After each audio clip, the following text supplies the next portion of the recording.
El ejemplo de hoy nos va a permitir ilustrar cómo se trabaja con fuerzas variables. Entonces estaremos utilizando cálculo y cinemática. Además, el caso de estudio tendrá involucrados dos fenómenos. Uno, el aprovechamiento de la potencia en términos de la fuerza y la velocidad. Y dos, la fuerza de fricción en fluidos en términos de la velocidad también. Recuerden que si al final de la clase les resulta útil, suscríbanse al canal y denle like porque habrán desarrollos nuevos de ingeniería mecánica todos los días. Ya en el ejercicio 7 del capítulo 12 se nos dice que un remolcador tira de una pequeña barcaza a través de un puerto. El empuje del propulsor menos el arrastre produce un empuje neto que varía linealmente con la rapidez. Si se sabe que el peso combinado del remolcador y la barcaza es de 3600 kN, determine a. El tiempo necesario para aumentar la rapidez desde un valor inicial de 1 metro por segundo hasta un valor final de 2.5 metros por segundo. B. La distancia recorrida durante ese intervalo de tiempo. Primero vamos a relacionar la información del gráfico con la mecánica del movimiento. El empuje del propulsor será una fuerza que favorece el desplazamiento. Por lo tanto, gráficamente se puede ver paralela a la superficie y en dirección al desplazamiento. Voy a denotarla como la fuerza del propulsor, la cual es una función de la velocidad. El trazo de esa curva tiene una razón de ser. Veamos que cuando la velocidad es baja, por ejemplo tendiendo a cero, la fuerza aplicada es máxima y conforme la velocidad aumenta, la fuerza disminuye. Este comportamiento se debe a que el remolcador utiliza una transmisión por engranes para desarrollar la potencia. Entonces, a velocidades bajas, cuando se encuentra en marchas bajas, el torque que produce el motor y por lo tanto la fuerza de empuje es mayor, mientras que en marchas altas el torque generado es menor, por ello acá la fuerza decrece. Por otra parte, el arrastre responde al fenómeno de fricción. El perfil nos indica que conforme mayor sea la rapidez, mayor es la fuerza de arrastre que se antepone al movimiento. Entonces, gráficamente representa un vector en la dirección contraria y lo voy a titular como la fuerza de arrastre en términos de la velocidad. En mecánica de fluidos veremos que este comportamiento se debe por la tasa de deformación que el remolcador ejerce sobre la superficie del agua. De modo que cuando la velocidad incrementa, el esfuerzo cortante sobre el fluido también lo hace y por lo tanto el fluido genera mayor resistencia al cambio de posición. Ahora, veamos que la fuerza del propulsor se puede expresar con un criterio cuadrático. Entonces sería una constante A por la variable al cuadrado de la velocidad más un término B por la velocidad lineal más una constante C, y lo mismo podemos hacer con la fuerza de arrastre. Es una función que va a ser una constante por la velocidad al cuadrado más otra constante velocidad más C. Por su parte, el empuje neto va a corresponder a la fuerza neta que actúa sobre la barcaza. Entonces vean que si hacemos sumatoria de fuerzas en el eje X con las fuerzas positivas en dirección al desplazamiento, actúa la fuerza de propulsión y se le resta la fuerza de arrastre. Entonces, si prestan atención, este empuje neto es una función lineal, lo que significa que los términos cuadrados de las funciones de propulsión y de arrastre se cancelaron. Entonces, la función de empuje en términos de la velocidad será la pendiente por la velocidad más el intercepto. Este análisis de acá no es necesario que lo transcriban en sus problemas. El objetivo era demostrar la razón de ser de cada uno de los trazos de los gráficos y poder entender la mecánica del movimiento. Ya para la solución del ejercicio, debemos considerar que cuando la fuerza es una función de la velocidad, eso implicará que la aceleración del sistema también será una función de la velocidad. Para relacionar estas variables, nosotros sabemos, como hemos dicho, que la fuerza neta es equivalente a la fuerza de empuje. A su vez, la fuerza neta tiene que ser la masa total por la aceleración. Entonces, si despejamos A, obtenemos la fuerza de empuje entre la masa. Como de la barcaza conocemos su peso, nosotros sabemos que W es igual a mg. Entonces la masa es el peso entre la gravedad. Sustituyendo en el término de masa, obtendríamos el empuje entre el peso entre gravedad. Entonces la aceleración va a ser la gravedad entre el peso por la fuerza de empuje. Directamente del gráfico podemos obtener la función de empuje neto. Recordemos que la pendiente se puede estimar como la ordenada final menos la ordenada inicial entre la abscisa final menos la abscisa inicial. Entonces necesitamos dos puntos. El primer punto que tomaré será la coordenada 0,81000 y el siguiente punto será 3,0. A cualquiera de los dos pueden llamar x1 o x2. Yo, por ejemplo, voy a tomar este como mi x1, este como mi x2, este como y1 y este como y2. De modo que sería 0 menos 81000 dividido entre 3 menos 0. La pendiente de la función es menos 27000. El intercepto es muy fácil porque simplemente nos fijamos en la intersección con el eje Y, que es 81000.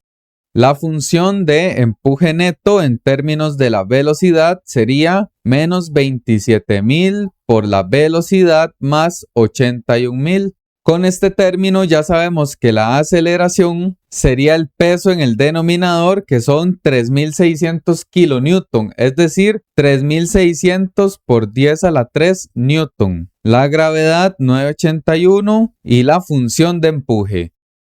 Desarrollando el producto de los términos, obtendríamos una aceleración en términos de la velocidad que sería menos 0,07357 v más 0,2207. Entonces ya el problema se ha convertido en un caso de cinemática. Vean que la información que tenemos es una función de aceleración. Sabemos que el cuerpo va a pasar desde una velocidad 1 de 1 metro por segundo y va a llegar hasta una velocidad 2 de 2,5 metros por segundo. Y requerimos ese tiempo.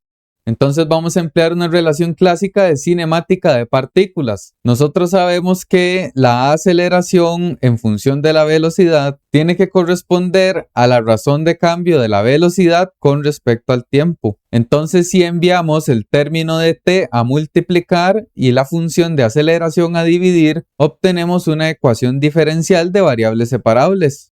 Podemos integrar a ambos lados. Vean que el tiempo será una cantidad que varía desde 0 hasta un tiempo t que andamos buscando. Y la velocidad es muy sencillo, varía desde la velocidad 1 hasta la 2, las cuales conocemos. Del lado izquierdo la integral d de t es t y evaluada en los límites es simplemente t. Del lado derecho tendremos que integrar. Directamente podemos sustituir los límites 1 y 2,5. Tenemos la función de aceleración dv. Esta integral es inmediata, tiene que ser un logaritmo natural. Sin embargo, voy a hacer la sustitución para que les quede más claro. Simplemente ustedes llaman u a ese denominador, derivan ambos lados, obtendríamos du y del lado derecho menos 0,07357 dv. Vean que si despejamos dv, pasaría el término constante a dividir. Entonces la integral la pueden sustituir escribiendo 1 entre u, que es todo el denominador que hemos sustituido, multiplicado por el dv, el cual tiene este valor. Sacamos la constante y nos queda simplemente la integral de du entre u. Mantenemos la constante, multiplicamos por el logaritmo del valor absoluto de u, que es la integral de du entre u.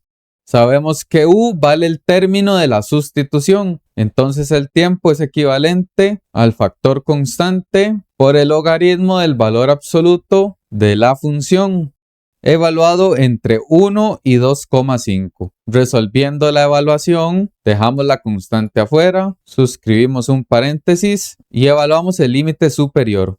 V lo sustituimos por 2,5 primero y luego por 1. Al resolver esta operación les dará como resultado un tiempo de 18,84 segundos. Con ello está concluida la parte A. Podemos avanzar a B. Acá se nos solicita la distancia recorrida durante ese intervalo de tiempo. Este problema también es de cinemática. Vean que necesitamos relacionar la variable de aceleración en términos de velocidad con un cambio de posición horizontal. Entonces, una relación que nos permite ello es la que nos dice que la aceleración instantánea es la velocidad por la derivada de la velocidad con respecto a la posición. También se nos genera una ecuación de variables separables. Voy a pasar de x a multiplicar y la función de aceleración a dividir.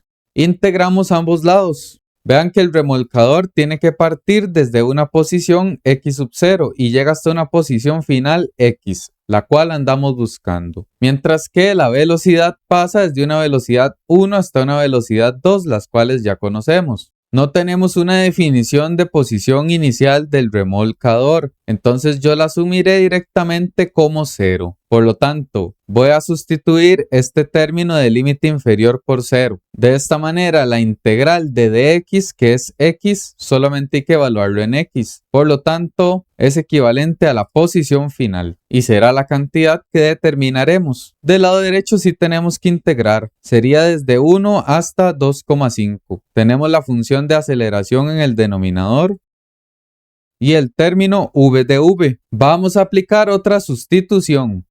Voy a llamar u a todo el denominador de nuevo. Entonces del ítem anterior habíamos obtenido que du entre la constante era equivalente a dv. De esta ecuación voy a despejar v. Entonces vean que sería equivalente a 0,2207 menos u entre la constante. Ya podemos sustituir en la integral. Primero escribimos v, que lo hemos definido como este término. Multiplicamos de v, que corresponde a este otro. Y todo ello va dividido entre u, que es el denominador que sustituimos. Vean que este término, que es constante, puede salir de la integral elevado al cuadrado y negativo. Y la integral que nos queda sería simplemente 0,2207 menos u dividido entre u de u. Podemos separar los términos. Sería 0,2207 entre u menos u entre u, 1. du. Este término constante es equivalente a menos 184,76. Y el valor de esta integral, vean que sería 1 entre u. La constante sale. Por lo tanto, se escribe como 0,2207 por el logaritmo del valor absoluto de u. Menos la integral de 1 de u es simplemente u. Sustituimos por los términos que hemos definido. Vean que sería 0,2207 por el logaritmo del valor absoluto de toda la función menos la función, evaluado entre 1 y 2,5. Ya podemos hacer la sustitución de términos. Dejamos la constante por fuera y multiplicamos. Primero vamos a sustituir el término de 2,5. Entonces sería 0,2207 logaritmo menos 0,07357 multiplicado por 2,5 más 0,2207 menos 0,07357 por 2,5 más 0,2207. Y le tenemos que restar la evaluación de 1, lo cual sería 0,2207 por el logaritmo de menos 0,07357 multiplicado por 1 más 0,2207 menos la constante por acá multiplicado por 1 más 0,2207.